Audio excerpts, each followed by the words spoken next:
Thank you, and we'll try this again. Perfect. We had a wonderful meeting this afternoon in preparation for Lads to Leaders, and I can tell you that we had not only a good number in attendance, and though we're going to continue with many of the activities that we have done as a congregation as far as what events we're going to participate in and what areas we're going to look at, we've also had some interest in some new ideas and some new things that we've never done before here at the congregation. So it's going to involve not only our kids, but for the grown-ups as well, and for our families. There's going to be activities and areas of involvement for every one of us to be a part of. I do want to start by saying 2 weeks from today, on the 25th, we're going to have the first two practices. Now, those who are interested in song leading, youngest to the oldest of our youth group, from this high up to here, we're going to have that song leading. And tonight, if you would, or at least this week, please see Phil Blankenship. He's going to spearhead the song leading part of that. So I know he gets help from Josh and from several others. So 2 weeks from today, that's going to take place. And then immediately after that one, that'll be at 4 o'clock. And at 5 o'clock, it's going to be Bible Bowl. No, it's not. The other way around. 4 o'clock is Bible Bowl, and 5 o'clock is song leading. Okay, now I got it right. So if you're interested in Bible Bowl, this year, Owen and Rhonda Barnes are going to be leading that effort.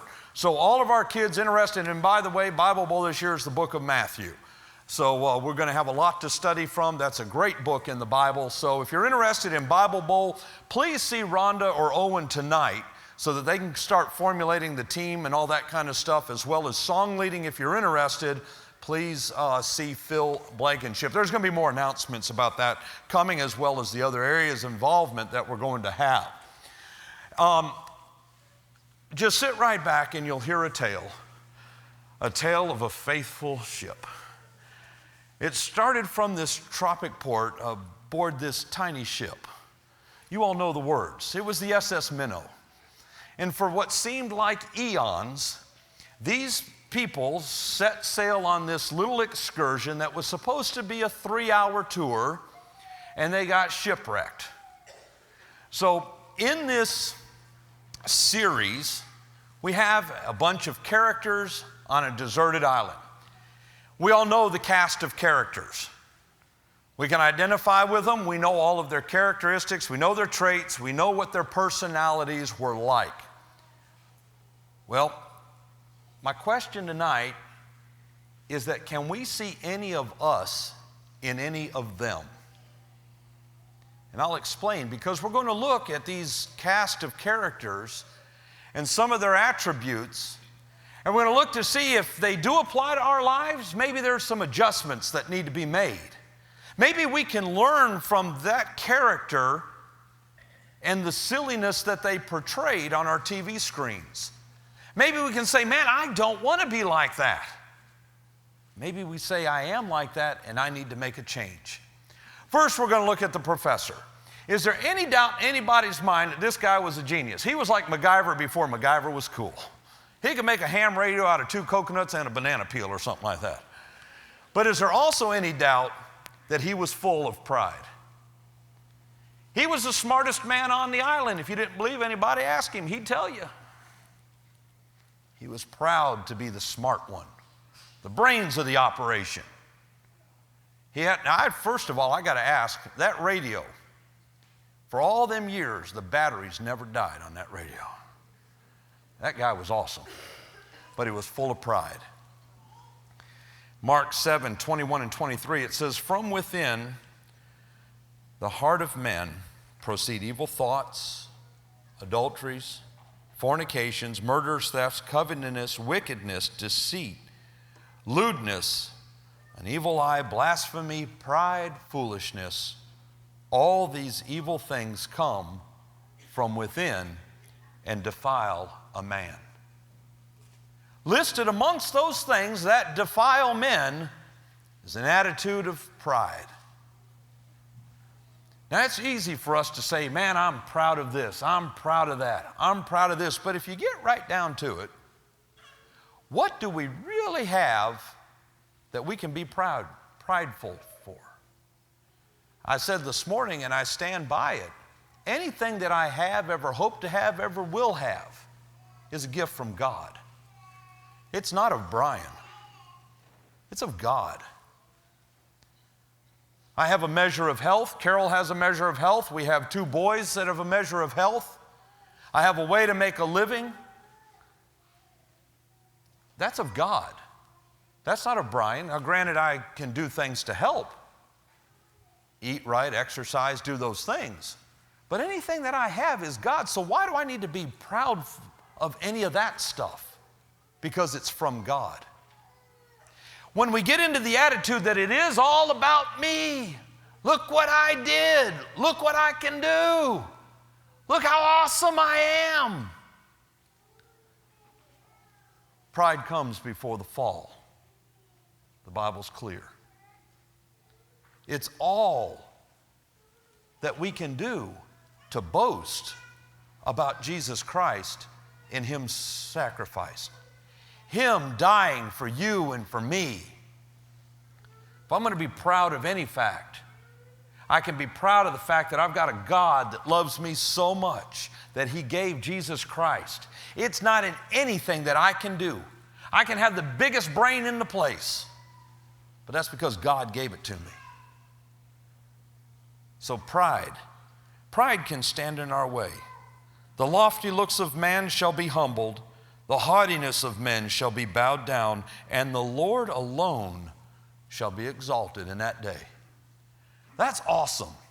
Because no matter how high we think we are, how great I think I am, how awesome I think I am, there's going to come a day when I'm on my knee in front of God Almighty. He'll say, you think you're exalted? I'm God. I'm the only one exalted around here. And that's going to be awesome. So pride. Where are we on the pride meter? Now next, we have Marianne. Marianne, the poor little old farm girl, got on this boat for a 3-hour tour. Poor Marianne. Is there any doubt that she's full of envy? The cute little farm girl, and coming up next is the other young lady on the island. But she would just look over there and she would just be in awe of how beautiful Ginger was and all the beautiful dress. Again, you're going on a 3-hour fishing boat. Why did you take all them long dresses? But she would just say, oh, it would be beautiful. It must be great to be her. Folks, I'm here to tell you, envy gets you nowhere. Trying to keep up with the Joneses doesn't count. There's always going to be a Jones with a little bit more. There's always going to be somebody with more. There's always going to be somebody with better. There's always going to be someone that's smarter. There's always going to be someone that's bigger. There's always going to be someone that's smaller. There's always going to be someone that's more. There's always going to be someone. Envy eats at our inside because it takes away our focus from what is important. The fact that someone's got a bigger house, that doesn't bother me. The fact that someone's got a better car doesn't bother me. I'm not out chasing those things. It's not important. If I spend my whole time worrying about what I don't have or wishing I had something else, I'm not focused on what is important. For we ourselves were also once foolish, disobedient, deceived, serving various lusts and pleasures, living in malice and envy, hateful and hating one another. Once we were those things. The Bible tells us in Titus when he's writing this letter that we once were a part of that. But you know what? Once you sign on to Christianity, once you sign on to be a follower of Christ, those things should be gone away. Hateful and hating one another? That doesn't sound like anybody that I'd like to be associated with. James says it this way, but if you have bitter envy and self-seeking in your hearts, do not lie against the truth. The wisdom does not descend from above, but is earthly. For where envy and self-seeking exist, confusion and every evil thing is there. Where envy is, every evil thing is there.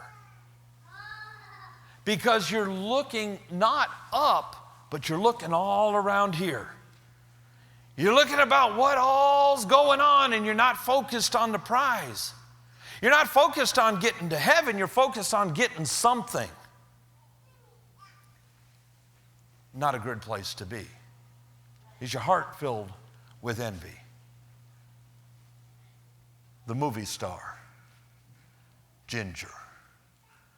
Is there any doubt that she was all about lust? Study after study has shown amongst young men, college age, and if you were to date either Marianne or Ginger, which one would it be? Overwhelming majority is Marianne. Because if there's any doubt in anybody's mind what Ginger was portraying on this island,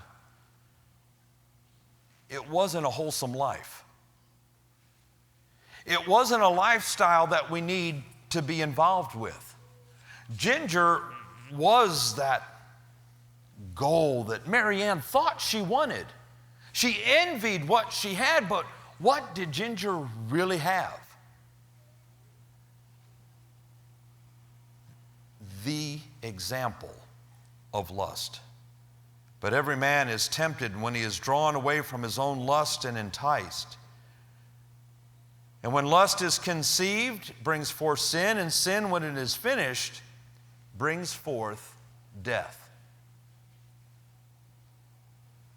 The way that she would talk, the subject matter that she would talk about, the things that she was involved with when she was back in Hollywood, all things that on the surface, Marianne thought, wow, that's pretty cool, I like that.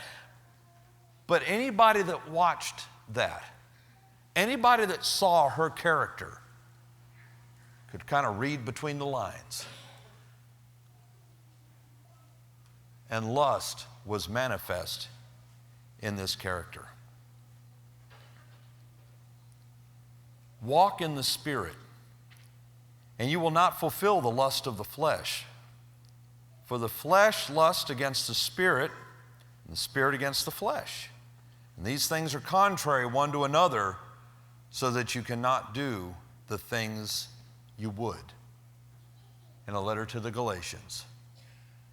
You can't do both. You can't walk in the Spirit and have this lustful mind. If you're going to have a lustful mind, you can't walk in the Spirit. They're diametrically opposite. You cannot do both. So we ask the same question that was posed all those years ago. Choose you this day. Whom you're going to serve. You can either choose lust or you can choose the Spirit. It's real simple. I think you know where we're going with this one. Mr. Howell. Thurston Howell III. For those that don't know, he was also the voice of Mr. Magoo. Greed. Any doubt? Who goes on a 3-hour cruise with suitcases of cash? I mean, trunks of money for a 3-hour cruise. If there's any doubt in anybody's mind that this man's main focus was money, anything he could do to get more of it, to keep what he had, to not spend any of it, it was this gentleman right here. Greed. We're very familiar with the passage in 1 Timothy 6:10. For it is the love of money. It's the root of all evil. While some coveted after it, they have erred from the faith and pierced themselves through with many sorrows. Money is not the problem. You can be wealthy and be a Christian. This goes back to a heart issue. Because the Bible also is clear as to where your treasure is, that's where your heart will be also. You cannot serve God and man. Same question, choose you this day whom you're going to serve. It's going to be man or it's going to be God. It is the love of money that is the root of all evil. Are you more concerned with dollars in the bank or souls in heaven? There's wealthy people I know who have done great works with the church. There's wealthy people that have built buildings, have given scholarships, have given church buildings to people. Oh, it can be a useful tool. But it's when you covet that and having more of it that stops you from doing these other things. There's an issue. For it is the love of money. And there is no doubt in my mind that Thurston Howell III exemplified just that. Lovey, Mrs. Howell. If the word goes all the way across, it's slothfulness. If there's anybody on the island that didn't do one iota of anything, it was this woman right here. Think about all the episodes you've seen. She doesn't do anything. She just kind of sits back and just, oh my. She could care less what's going on around her. She just wears her big hats, stays out of the sun, and dreams of her days back at the country club, and that's it. That's what she does. Nothing. What about our walk with Christ? Are we slothful in our attitude towards Christ? By much slothfulness, the building decays, and through idleness of your hands, the house leaks. By slothfulness, the house decays. By not caring, by not taking care of it, it decays. What about our Christian life? If we don't take care of it, if we don't foster it, if we don't care about it, it will decay and be gone. Slothfulness, slow, uncaring. I think I've told you before, when I lived in Panama in Central America, times would be that we'd be driving down the road and it's just a 2-lane road, one way into town, one way out. And there'd be times when the road cut through the jungle, there'd be times that there'd be a sloth crossing the road. I don't know if you've ever been out in the wild and seen one of these creatures. Folks, they're so slow that moss can grow on them. True. If you've ever seen one, it's the craziest looking thing, and they could care less. We'd have to stop the car because they're pretty big critters. You don't want to run one over. And this thing would start across the road.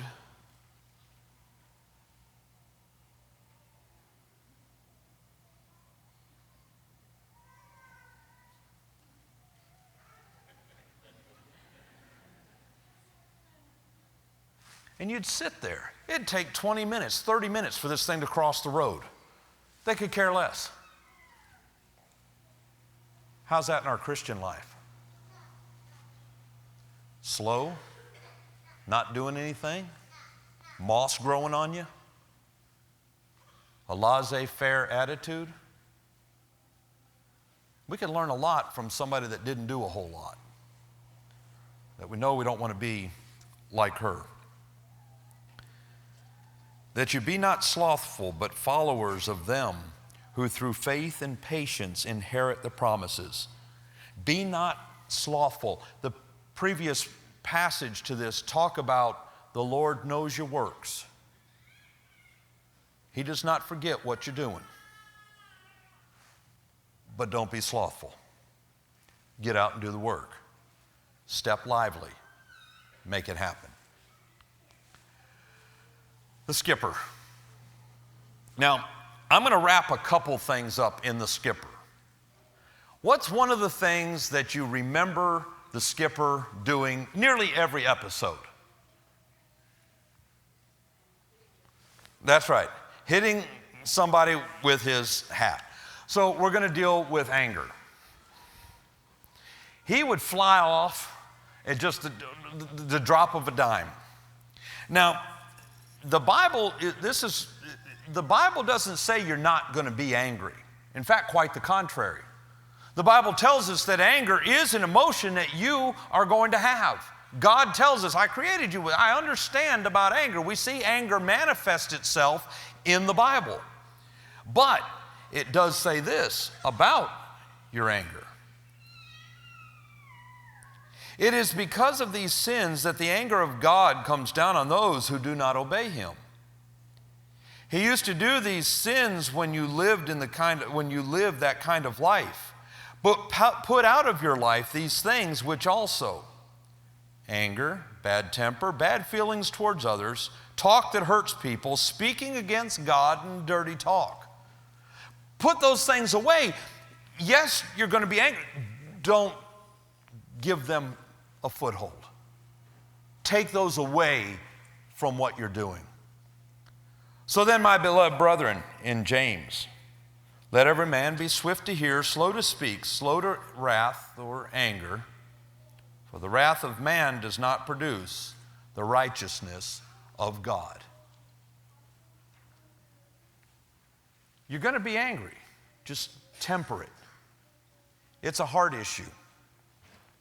Because it says that unbridled anger obviously goes against the righteousness of God.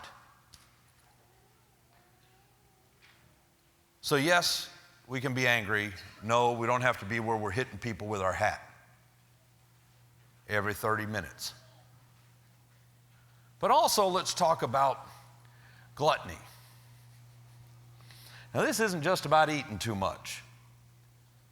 This is about anything that we do in excess that takes our mind off the prize. It could be anything as mundane as extracurricular activities. I'm really obsessed with this. I have to do this. I have to be a part of this program. It's keeping me away from church, but I got to be a part of it because that's what I want. I'm going for it. I'm all in. Well, if we had an all-in attitude that some people have towards sports and extracurricular activities, if we had that same all-in attitude when it came to church, boy, oh boy, we'd be building some buildings. What about anything in excess? I got to have more of it. I want more of it, whatever it may be. If it's just that you want more for the sake of having more of anything, it's not just food, it's anything. This isn't just talking about that. If you want anything more just so that you can hoard stuff, so that you can keep it all, that you want more for yourself, I'm going to build bigger barns. There's a story about that. If I'm doing it just to have bigger barns, you're doing it for the wrong reason. And it's standing in the way of what's important. So I've gone through all these characters. I've left one out because there was 7 people on the boat. We had the professor with pride. We had Marianne with envy.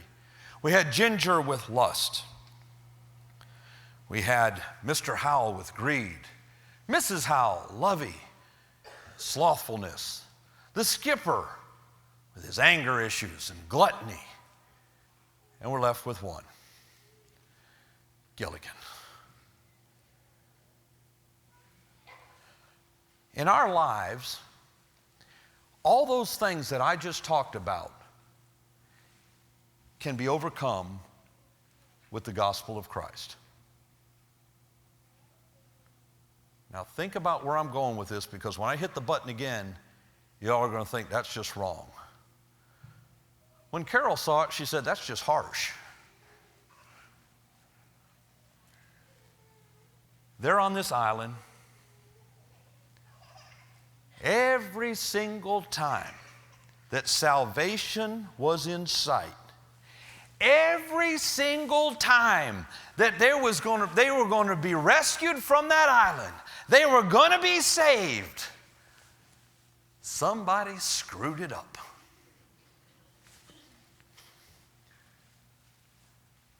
Every time that a person is born on this earth, they're going to die. Our job as Christians is to make sure that they are saved from the island, that they are saved from this earth. We want everybody off the island, so to speak. We want everybody to go to heaven. But there's a Gilligan that's messing it up for a lot of people. There's a Gilligan that's messing up salvation for a lot of people. Therefore, Gilligan is Satan.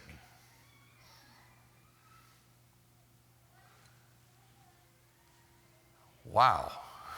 Weren't expecting that, were you? Who is the one who's messing us up from going to heaven? Who's the one that the best laid plans? The professor would get on the radio. He'd make a two-way radio.